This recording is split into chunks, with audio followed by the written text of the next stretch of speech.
नमस्कार साथियों, मैं प्रभु दयाल हंस, प्रवक्ता हिंदी, एक बार फिर आपके सामने उपस्थित हूँ। प्यारे साथियों, हिंदी की दुनिया में से एक और नगीना आपके लिए लेकर के आया हूँ। डॉक्टर शिव मंगल सिंह सुमन जी की लिखी हुई एक कविता, तूफानों की ओर घुमा दो। किसी भी रचना के कई आयाम होते हैं। जब हम उस रचना को पढ़ते हैं तो वह रचना अलग अलग संदर्भ हमारे सामने प्रस्तुत कर देती है। मैं हिंदी की दुनिया में उन कविताओं को प्रस्तुत करता रहा हूँ जिन्होंने कहीं ना कहीं मेरे हृदय के किसी कोने में जगह बना रखी है। एक बार फिर ऐसी ही एक कविता लेकर के मैं आपके बीच उपस्थित हूँ। आइए पढ़ते हैं, तूफानों की ओर घुमा दो।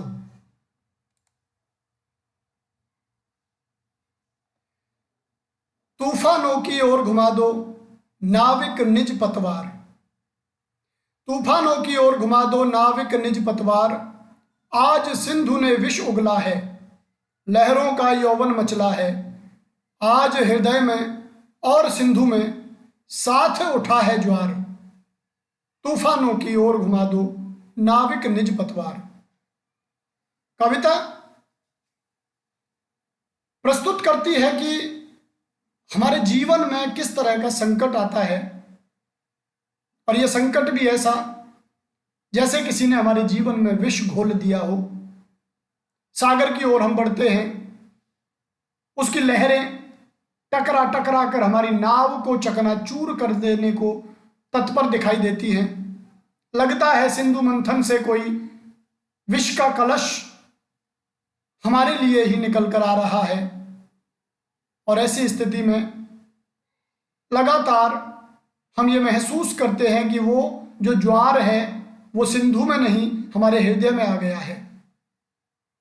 और यदि व्यक्ति इन संकटों से मुंह मोड़ लेता है तो फिर उसके हाथ कुछ नहीं आना है। कवि कहता है कि ऐसी स्थितियां आए तो उनसे पलायन नहीं करना है। तूफान आता दिख रहा है तो अपनी नाव को तूफानों की ओर ले चलो, उनसे संघर्ष करना है। हार जीत जीवन का एक हिस्सा है, लेकिन पलायन वृत्ति जो है वो व्यक्ति को कापुरुष बनाती है।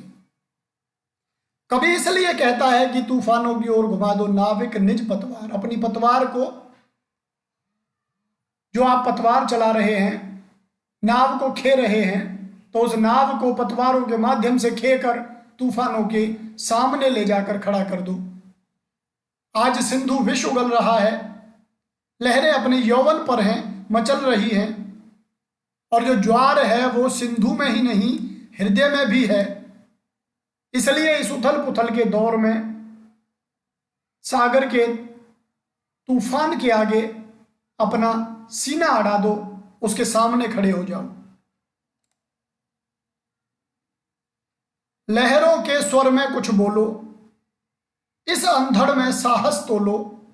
कभी कभी मिलता जीवन में तूफानों का प्यार। तूफानों की ओर घुमा दो नाविक निज पतवार। कवि कहता है लहरों के स्वर में कुछ बोलो। लहरें जिस स्वर में आपसे बात कर रही हैं, लहरें आपको डरा रही हैं, आपको डरना नहीं है, उसी की तरह साहस दिखाते हुए उनके सामने अड़कर खड़े हो जाना है। इस अंधड़ में साहस तोलो। ये जो आंधी आ रही है, तूफान आ रहा है, इस अंधड़ का एक सबसे बड़ा लाभ यह है कि ये आपकी क्षमताओं का आकलन करने का सुनहरा अवसर आपको प्रदान करता है। कभी कभी मिलता जीवन में तूफानों का प्यार। ऐसे बहुत कम अवसर होते हैं जब कठिन परिस्थितियों से आपको प्यार हो जाता है, तूफानों से आपको प्यार हो जाता है। और वो प्यार इसलिए होता है क्योंकि तूफान आपके गुरु बनकर आपके सामने आते हैं। तूफान आपको कुछ सिखाने के लिए आपके सामने आते हैं। रही मन विपदा हूं भली जो थोड़े दिन हो, हित अनहित या जगत में जान परत सबको है। कि ये थोड़े समय की विपदाएं हमारे अनुभवों को और विस्तार देती हैं। कवि आह्वान करता है कि तूफानों की ओर घुमा दो नाविक निज पतवार।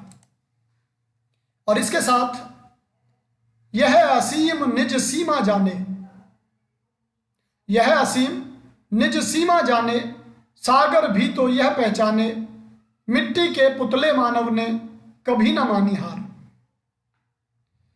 तूफानों की ओर घुमा दो नाविक निज पतवार, यह असीम निज सीमा जाने। यह जो तूफान है ये भले ही असीम है,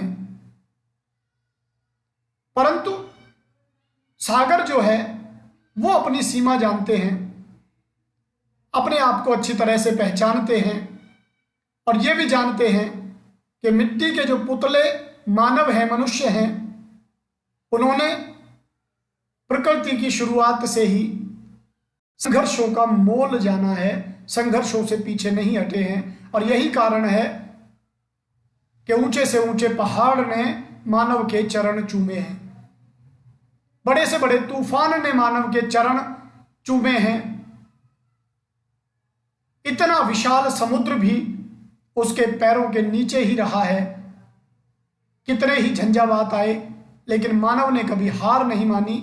यह असीम है लेकिन मनुष्य की सीमा भी यह जानता है, यह जानता है कि मनुष्य की सीमा क्या है। सदियां इस बात की गवाह हैं, मनुष्य ने संकटों में आकर कभी हार नहीं मानी। और यही कारण है कि आज प्रकृति की प्रत्येक चीज उसके साहस को जानती है, उसको पहचानती है। तूफानों की ओर घुमा दो नाविक निज पतवार, सागर की अपनी क्षमता है पर मांझी भी कब थकता है। सागर की अपनी क्षमता है पर मांझी भी कब थकता है। जब तक सांसों में स्पंदन है उसका हाथ नहीं रुकता है। इसके ही बल पर कर डाले सातों सागर पार, तूफानों की ओर घुमा दो नाविक निज पतवार, तूफानों की ओर घुमा दो नाविक निज पतवार। कवि कहता है सागर की अपनी क्षमता है। ये हम जानते हैं, सागर अपनी पे आए तो कुछ भी कर सकता है, लेकिन उसकी क्षमता के आगे मनुष्य ने भी कब हार मानी है। मांझी नाव चलाने वाला अपने हाथ कब रोकता है थक करके, वो तो कभी नहीं थकता। समुद्र अपनी यौवन पे हो, उसके तूफान अपनी यौवन पे हो, लेकिन मांझी अपने बाजुओं की ताकत पे लगातार भरोसा करके सागर की छाती चीरने का काम करता है। जब तक सांसों में स्पंदन है, जब तक उसकी सांसें हैं, धड़कन है, उसका हाथ नहीं रुकता है। जब तक उसकी सांसें हैं, प्राण हैं, तब तक वह अपनी बाजुओं की ताकत से समुद्र की लहरों को काटता हुआ निरंतर अपने लक्ष्य की ओर गतिशील रहता है। इसके ही बल पर कर डाले सातों सागर पार। और उस मांझी ने, उस मनुष्य ने इन बाजुओं की ताकत के आधार पर ही सातों सागरों को पार कर दिया है। बड़ी से बड़ी मुश्किलों को वह पराजित कर देता है। हमारे ऊपर कहीं कोई संकट आता है, हमारी मंजिल हमें दूर दिखाई देती है, तो थक कर हार मानने की बात नहीं है। उसको अपना लक्ष्य बना लो, दिल में ठान लो कि मुझे ये करना है, तो निसंदेह आप वह कर सकते हैं। तूफानों की ओर घुमा दो नाविक निज पतवार, तूफानों की ओर घुमा दो नाविक निज पतवार। प्यारे साथियों, ये कविता थी शिवमंगल सिंह सुमन जी की। और व्यक्तिगत रूप से मैं शिवमंगल सिंह सुमन जी को और उनकी रचनाओं को बड़े सम्मान की दृष्टि से देखता हूं। उनकी कई रचनाएं मेरी प्रिय रचनाएं हैं। बहुत सीधी सरल भाषा में वे मनुष्य को उद्बोधनात्मक शैली में अपना संदेश देते हैं। यहाँ भी एक बहुत सुंदर शब्द, एक बहुत सुंदर रचना आपके लिए शिवमंगल सिंह जी की मैंने प्रस्तुत की। आपका मैं आभार व्यक्त करता हूं कि आप लगातार हमें सुनते हैं। प्यारे साथियों, अगले वीडियो में शिवमंगल सिंह सुमन जी की एक और रचना लेकर मैं आपके बीच उपस्थित होऊंगा।